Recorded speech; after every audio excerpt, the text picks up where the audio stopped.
Hey Mixers, welcome back to another NFL video. Today we're doing season-long player props part 2. So I do have a season-long player props video out already. It is mostly touchdown calls because those are the lines that come out earliest. In today's video, and then I have a different video that's season-long, like just bets, not player props. Today we're kind of combining the two, so I've made some more season-long bets on teams, and then I also have a bunch of player props for you. There is going to be a part 3 because we still are not getting reception line props, which probably won't come out until, maybe 2 weeks before the season starts. And then we're not getting lines for like ancillary players, like the WR3s on their team. Some of the backup running backs don't have lines up. So there will be a part 3 to this. But for part 2, it's going to be most half player props and half division bets, but they're all season long bets. So before we jump into that, I just want to remind you of some tips for long-term betting. Your money is going to be tied up for a long time, so make sure that you consider that. You don't want to put a huge significant portion of your bankroll into these season-long bets. The lines are low, so they're going to look very, very attractive to you, but that's because they're baking in injury risk. You cannot assume that your players are going to play 17 games. So you need to keep that in mind when you're planning these bets. I usually like to plan around 15 games, assuming that, full health, obviously not a season-ending injury. They'll probably play about 15 games, a lot of these players. So that's how you need to look at it. There's a lot of value in alt lines, so feel free to move the lines if you can find a book where you're allowed to move the lines. Don't count on last season's production. Take a stand on rookies, either fading them or going over on them. And also take a stand on mixed backfields. So that's where I had a lot of success last year, saying like, this is going to be the guy, this is not going to be the guy. And obviously you can be wrong about that, but the lines are low in those cloudy situations. So if you can land on the correct side of those bets, you're going to make a lot of money. So take a stand on those mixed backfields, take a stand on the rookies. And then the last one here, the last tip is there's a lot of value at wide receiver. Because the running backs, we kind of understand what their role is going to be for the most part. If they're not in a split backfield, even if they're a rookie, we kind of know what their role is going to be. But with wide receivers, it's so up and down, especially with like the WR3, 4, and 5 on the team. One of those guys could really stand out a lot more than the others. And so feel free to take a stand on your favorite guy there, because usually those pay off if you have good hunches and if you know the game. If you're not good at that, then obviously don't do it. So just to review, you can take a screenshot of this if you want, or go back and watch that video. Here are the 17 player props that I already gave out. Most of them, like I said, are touchdown props. These are the season-long player props that I already gave out. And then here are the win total bets that I have given out on the team. So I've made 7 win total bets. And then here are like a bunch of bets that I've made for like to win the division or to win the Super Bowl or to go 0-5 in the first 5 games. So just a mix of all my other season-long bets. So these 3 slides are all of my season-long bets that I've made so far. And I do have a video on all of them already, so you can go see those if you want to. And then let's get into the new bets for today. So the first one here, I found these on, let's see. I think I found these on ESPN Bet. I think it was on ESPN Bet or BetMGM. But the 49ers to score a touchdown in every single game, plus 105. I'll take plus money for that to happen. It's pretty likely a lot of teams are able to accomplish this. And they have one of the easiest schedules in the NFL this year. So in the 2024 season, which was a terrible season for them, they only missed in 1 game. And that was a division game against the Rams. So they almost got there in what was a fall apart season for them. In 2023, they obviously were able to get it there. And in 2025, this year, they have the easiest schedule in the NFL. So that was an easy bet for me to make. I have 3 other bets like that. So I also have the Patriots to score a touchdown in every single game. That one is plus 280. Obviously, that's not as likely, but we're getting extra pay out of it. They did have a touchdown in all 10 games where Drake Maye was the starter last year. So I think Drake Maye is going to be really good this year. I don't think the Patriots are going to necessarily go to the playoffs and have this like Hollywood story season. But I do think that Drake Maye is a good quarterback. He can rush for touchdowns. He can throw for touchdowns. And he has a couple more pieces to play with this year than he did last year. So he already did this last year. In the 10 games where he played, he got a touchdown in every single game. And one of those was a London game that was a really ugly game. So I think he can get it done again this year for plus 280. That was an easy bet for me to make. And they have the second easiest schedule in the NFL. The Falcons to score a touchdown in every game plus 250. They did have a touchdown in all 17 games last year.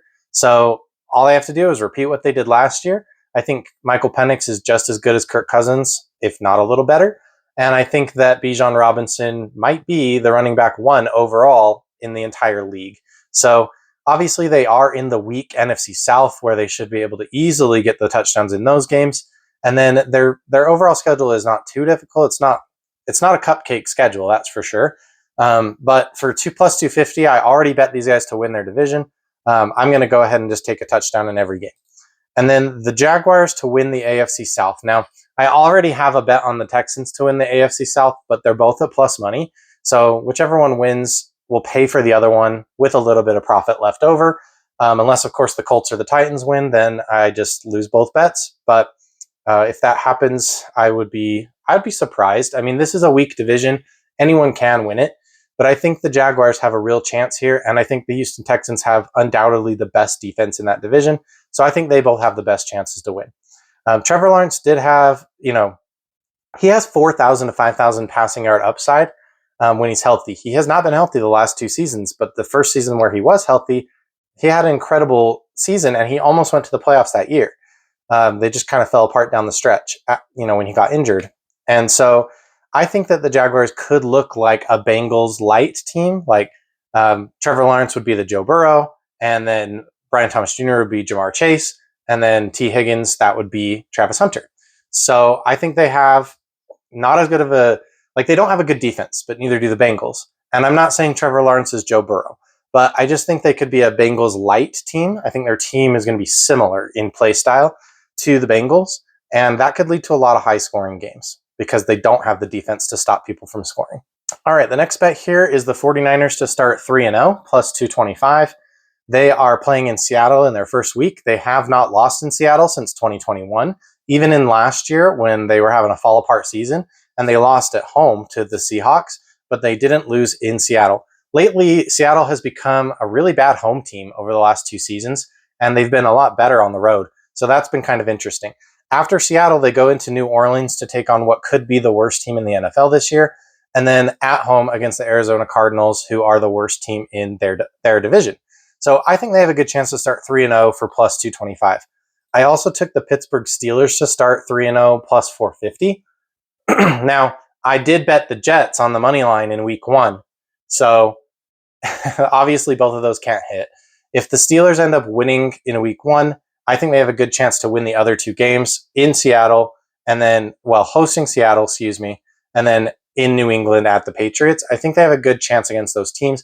I don't think they have as good of a chance as the 49ers to start 3-0, but I think it's possible. And at this plus 450 number, I want to take a shot on it because that's a huge number. Okay, moving on to the next one. This is an alternate team total, win total parlay. So I took the Arizona Cardinals and the Chicago Bears. Their lines are both at 8.5 wins, but I bumped them up to 9.5 wins and then took the under and put it in a parlay. And they gave us plus money for that. So plus 142 for both of those teams to just not have an amazing season. They could still have a good season and go under these lines. I think they land pretty close to those. I think the Cardinals around 7, and then the Bears around 7 or 8, maybe 9. I could see them getting to 9. I don't see them getting 10 wins, either one of these teams. So I feel like that's a pretty safe one there. All right, and then let's jump into the player props. My first one here that I want to talk about, we already bet Drake Maye over 19.5 passing touchdowns, but we also want to take over on his rushing yards. This line is at 425.5 in some places, and it's as high as 450 in some places, 449.5. He did have 421 in 10 games last season, so that would have been a pace for 715 rushing yards on the ground if he had played all 17 games. In college, with the negative yards for the sacks, he still had 449 in 12 games and 698 in 14 games in another year. So he was able to get over this line in college in only 12 games, both years. I think in 17 games, he can get over this line in the NFL. In fact, he was on pace to do that and almost double this line last year. All right, another unpopular one that you guys are not going to like, but I promise you there's value here. Javonte Williams over 550.5 rushing yards. This line is up to 575.5 in some places, so obviously get the better number. He had 513 with the Broncos last year, which was only 27% of the total team's rushing yards. So they really spread the ball around last year, and obviously Bo Nix ran for 430 himself, so he took a lot of those opportunities as well. Dak is not going to do that. He's going to run for 250 yards, probably, maybe 300 max. Javonte Williams did have 774 in the 2 years ago. The Cowboys support 1,000-yard rushers, and there are just like scrubs behind him on the depth chart. So let's take a look at the Cowboys for the last 21 straight years. For the last 21 straight years, the Cowboys have had a rusher rush for at least 663 for their lead rusher. So they've had a few split backfields, but they're not that split. There's clearly a lead guy, and then there's a guy who works in. So last year, we weren't sure who that lead guy was going to be, whether it was going to be Ezekiel Elliott or Rico Dowdle. It ended up being Dowdle. Zeke lost that matchup pretty quickly in the first couple of weeks. But yeah, he rushed for 1,000 yards. For the last 5 years, or 4 years in a row, the Cowboys have had a 1,000-yard rusher, and that's been 3 different guys. So they brought this guy in to be a bell cow. Now, the only way that this bet does not hit is if you think Javonte Williams does not get the starting job. And that means that you think Miles Sanders is going to have the starting job. That's not going to happen. And Jadon Blue, I know he was decent at Texas. He wasn't even that good. I don't know why people are so high on him. He was all right at Texas. He's going to be working into this backfield as well, but I don't think he's going to do much. I think at best, he just replaces Miles Sanders as the backup guy. So he's going to get 300, 400 max rushing yards, and Javonte's probably going to have like 700 to 1,000, which is well over this number. So we are definitely betting this. My next one for you here is Josh Downs, over 649.5 receiving yards. That number is up to 724.5 on some places. So, get it while it's low. He's obviously on a bad team. We don't even know who the quarterback's going to be.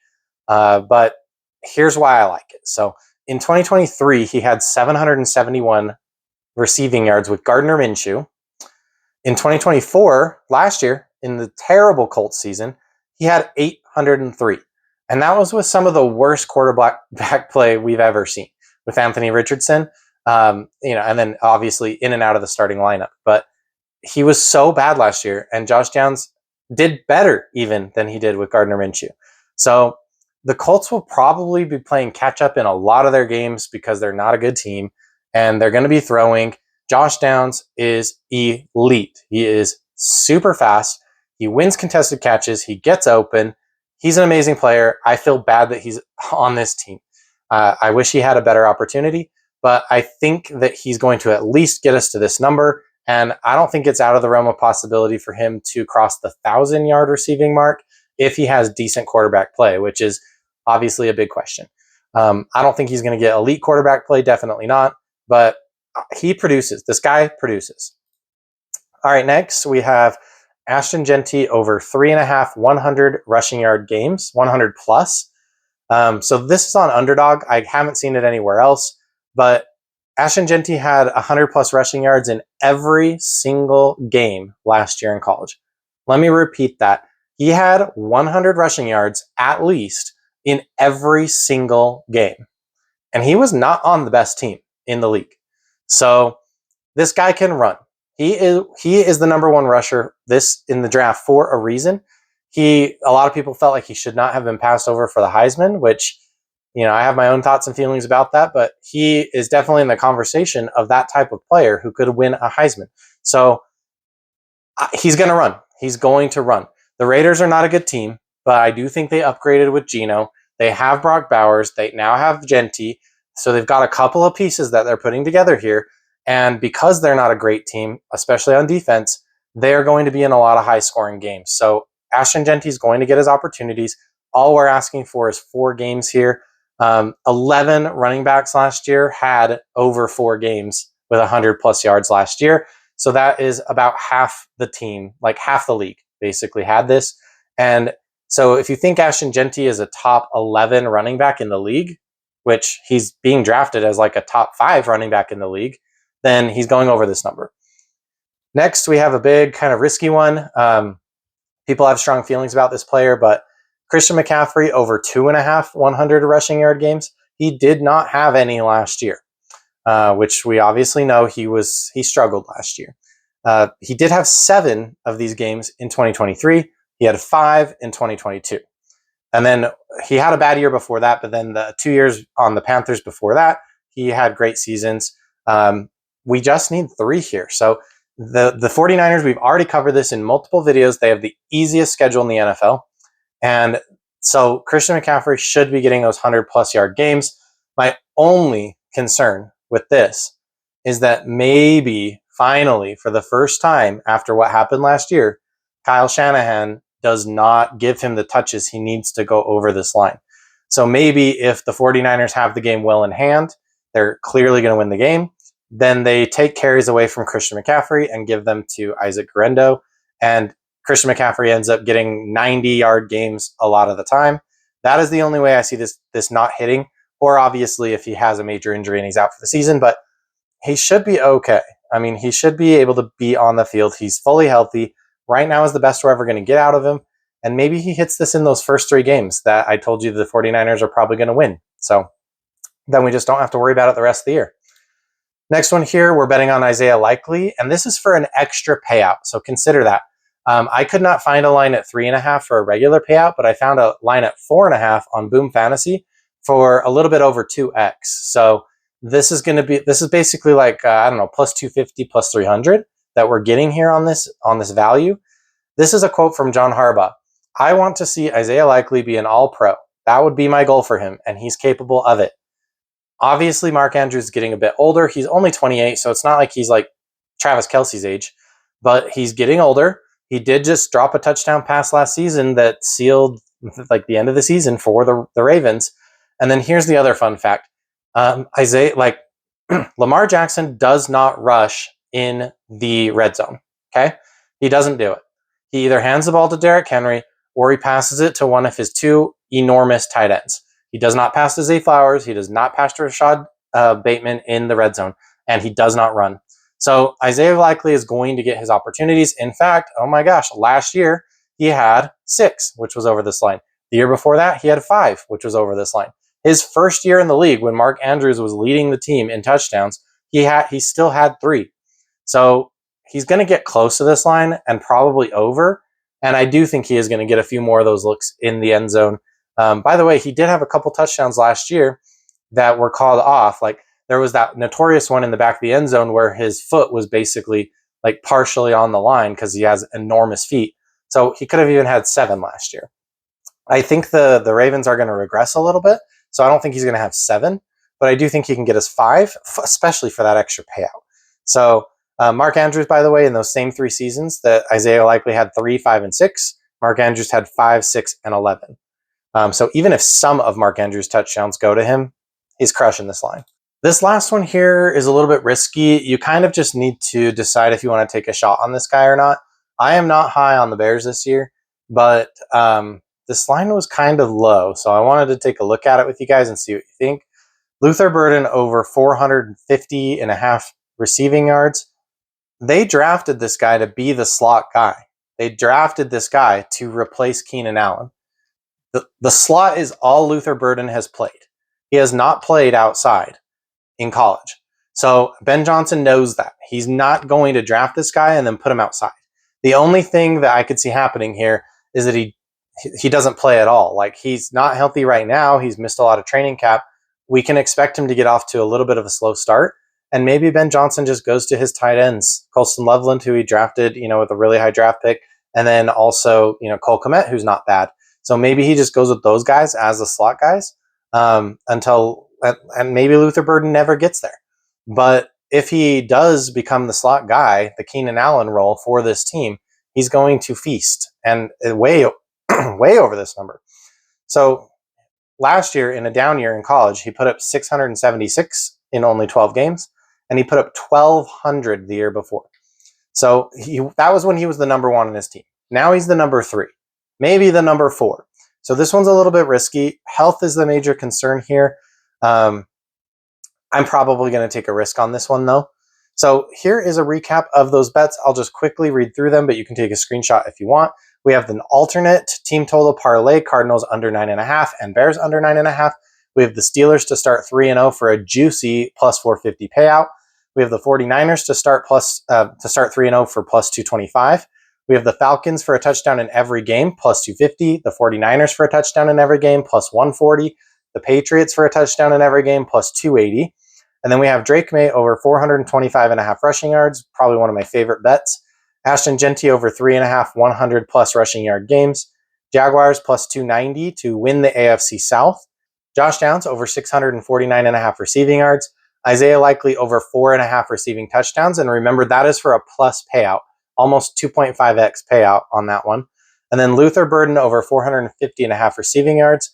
Javonte Williams over 550.5 rushing yards. And then Christian McCaffrey over 2.5 100 plus rushing yard games. Let me know what you think in the comments. I'm so glad that football is back. I love arguing about football or just talking about it amicably. Either one. I prefer to argue. I don't know. I love football. I love talking football. So let me know what you think in the comments. And there will be a part 3 to this video once those reception lines come out and once we start getting lines for more of those ancillary players. Thanks, guys.